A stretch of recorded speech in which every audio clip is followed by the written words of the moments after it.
সবুজ ধান, গ্রাম অঞ্চল দেখেন গাইস, গ্রাম অঞ্চলে খুবই ভালো লাগে। আর চারিদিকে দেখেন পুরো সবুজ সবুজ সবুজ। গ্রামের এই চলার পথ, এই সাইকেল, যারা গ্রামে কৃষক তারা এরকম সাইকেল নিয়ে চলাফেরা করে এই রোড দিয়ে।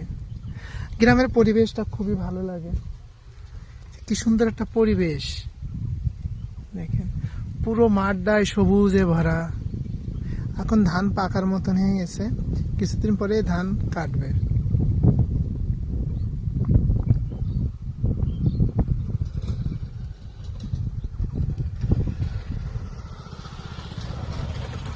এটা একটা খেজুর গাছ,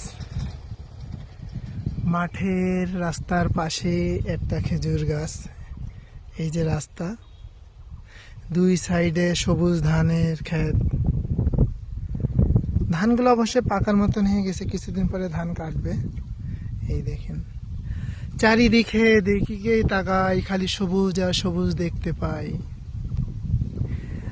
আর এত সুন্দর মানে বাতাস দিচ্ছে মাঠে, চারিদিকে সবুজ আর এতটা রোদের মধ্যেও যে এত সুন্দর একটা বাতাস দিচ্ছে, তো মানে জান প্রাণ ঠান্ডা হয়ে যায় গাইস।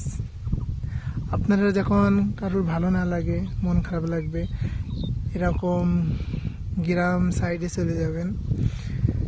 এরকম পুরো সবুজের পাশে যে বসে থাকবেন, তা মনটা এই বাতাস হওয়াতে মনটা অনেক ভালো লাগবে, অনেক ফ্রেশ হয়ে যাবেন, মানে খুবই ভালো লাগবে। একবার এসে দেখেন, খুবই ভালো লাগবে, খুব ভালো একটা ফিল হয়। চারিদিকে দেখেন সবুজ আর সবুজ, যেদিকেই তাকাবেন পুরো সবুজই দেখতে পারবেন, চারিদিকে সবুজ। আবার এই রাস্তা এপাশেও সবুজ। কত সুন্দর একটা সিনারি, কত সুন্দর লাগে, খুবই ভালো লাগে গাইস। এত হাওয়া দিচ্ছে, মানে জান প্রাণ ঠান্ডা হয়ে যাচ্ছে। এত হাওয়া, এত পরিমাণে রোদ দিচ্ছে, মানে এত পরিমাণে ধূপ। তো যে এত রোদ গায়ে লাগতেছে না, যে এতটা হাওয়া দিচ্ছে, ঠান্ডা হাওয়া। ওহ, বহুত শান্তি, বহুত শান্তি।